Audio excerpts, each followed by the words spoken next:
학운의 부동산 TV. 안녕하세요. 학운의 부동산 TV를 운영하고 있는 학운입니다. 본 채널은 부동산에 대한 이모저모를 쉽고 가볍게 여러분들에게 전달하고자 만든 채널입니다.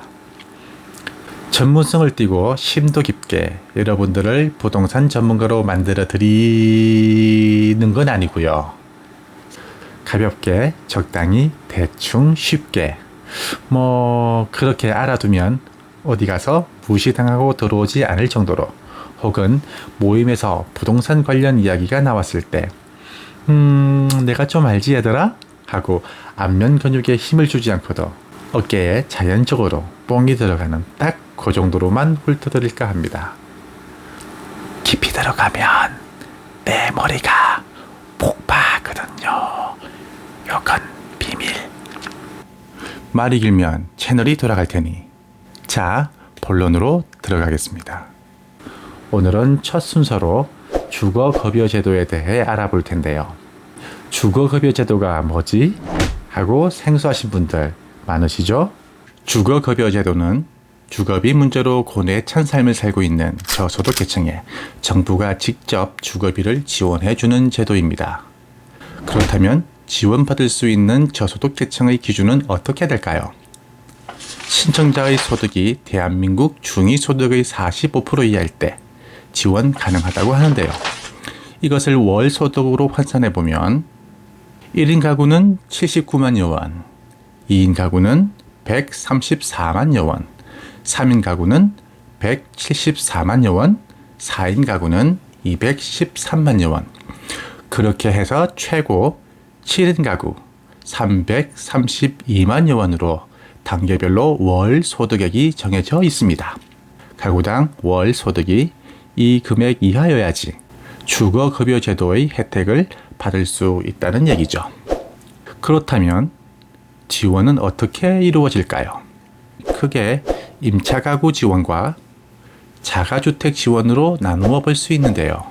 임차가구 지원은 타인의 주택에 새 들어 사는 임차가구에 실제 임차료를 지원해주는 제도입니다. 지원 금액과 그 기준을 보면 지역을 크게 1에서 4등급으로 나누어 각 등급에 해당하는 지역별, 가구 수별로 차등 지급하는 것을 원칙으로 하고 있는데요. 당연하겠죠. 지역마다 임대료가 틀리고 가구원 수가 많으면 많을수록 보편적으로 살아야 할 집도 커질 테니까요. 한 발 더 들어갈까요? 지역을 1에서 4등급으로 나눈다고 했는데요. 1등급은 서울, 2등급은 경기 인천, 3등급은 광역시와 세종시, 4등급은 그 외 지역으로 나누어집니다. 부동산 시세별로 등급을 나누었다고 이해하시면 됩니다. 그렇다면 등급별 임대료 지원 금액을 보도록 할까요? 1인 기준 1급에서 4급까지 월 임대료 지원 금액은 26만 6천 원부터 15만 8천 원까지이고, 2인 기준 1급에서 4급까지는 30만 2천 원에서 17만 4천 원까지, 3인 기준 1급에서 4급까지는 35만 9천 원부터 20만 9천 원까지이고, 그렇게 점차 늘어나서 6인 기준 1급에서 4급까지는 50만 4천 원에서 29만 1천 원까지로 지원 금액이 책정되어 있습니다. 다시 말씀드리지만 기준별 정해진 금액 한도 내에서 실제 임대료를 지원해주는 제도입니다. 예를 들어 서울에 사는 학운이 월세를 26만 원 내고 생활하고 있는데 자료를 보니 서울 1인 가구는 최고 26만 6천 원까지 지원이 된다고 해서 무조건 26만 6천 원을 받을 수 있겠구나 라고 생각하면 안 된다는 것이죠. 실제 내고 있는 금액, 즉 실제 임대료 26만 원만 지원받을 수 있다는 얘기입니다. 두 번째로 자가주택 지원은 구조안전, 설비, 마감 등 주택의 노후도를 평가하여 종합적으로 필요하다고 판단될 경우 주택 개량을 지원해주는 제도입니다.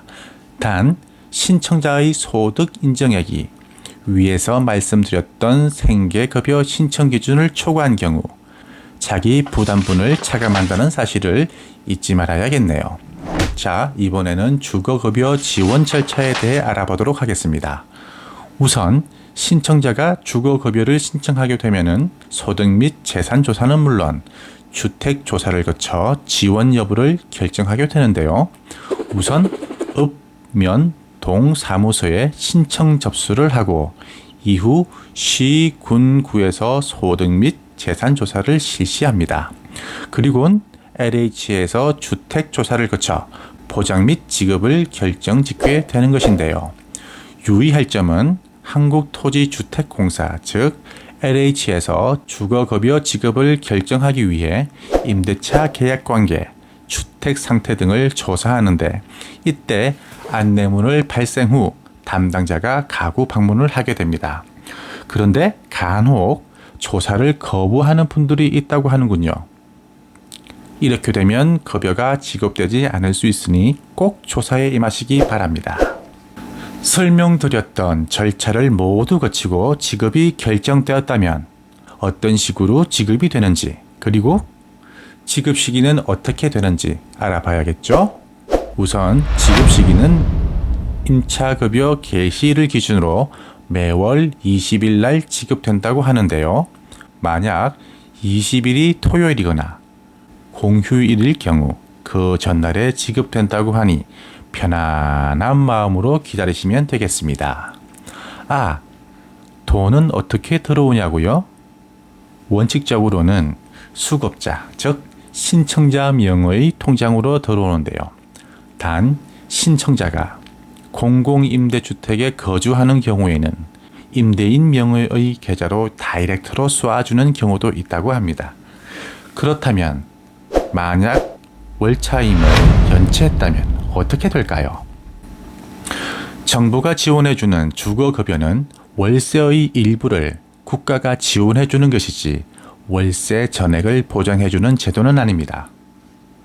따라서 만약 주거급여 신청자가 사정이 지금보다 더 나빠졌거나 혹은 다른 이유로 월세 지원을 받음에도 월차임을 3개월 이상 연체하게 되면 임대인은 시장, 군수, 구청장 등에게 제가 월세를 안 내요 하고 징징댈 수 있고 신청인에게 지급되던 주거급여는 그렇게 지급이 중지되게 됩니다.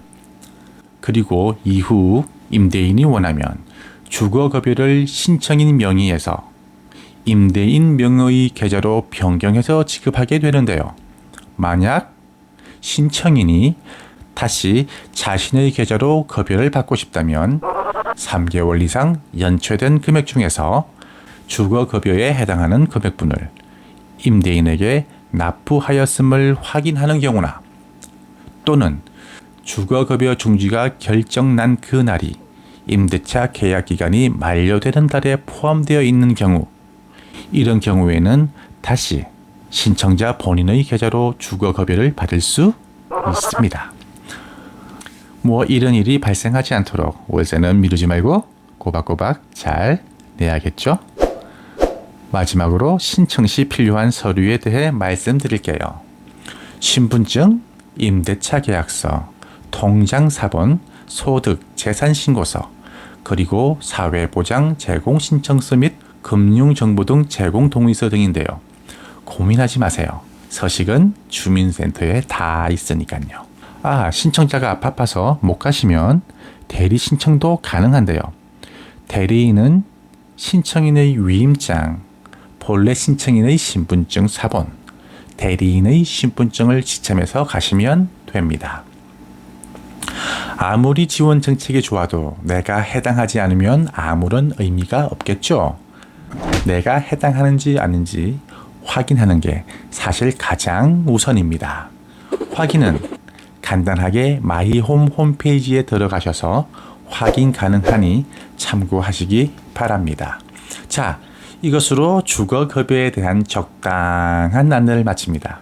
도움이 되셨으면 좋겠네요.